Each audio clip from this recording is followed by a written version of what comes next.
मी ते काम करून देणार आहे, कारण मी कामाचा माणूस आहे. परंतु काय होतं, दुर्दैवाने तुम्ही मीडियावाले माझं काम दाखवण्याच्या पेक्षा माझं नको त्या गोष्टी दाखवण्यात तुम्हाला इंटरेस्ट आहे. बघ, 140 कोटी जनता असल्यानंतर वेगवेगळे मतप्रवाह असणार, वेगवेगळे विचार असणार. काही जण म्हणणार की आपले आणि ते आपण एकमेकाचे शत्रू म्हणून आजपर्यंत वागत आलेलो आहे, बघत आलेलो आहे. आपण त्याच्यामध्ये सकारात्मक भूमिका घेतली, परंतु समोरनं प्रतिसाद नाही मिळाला. खेळात अशा गोष्टी आणू नये असं म्हणणारा पण वर्ग आहे.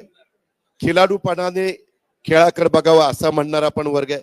आता जेवढ्या व्यक्ती तेवढे वेगवेगळी मतं असू शकतात, मतांतर असू शकतं, पण प्रत्येकाने कसा विचार करावा तो ज्याचा त्याचा प्रश्न आहे.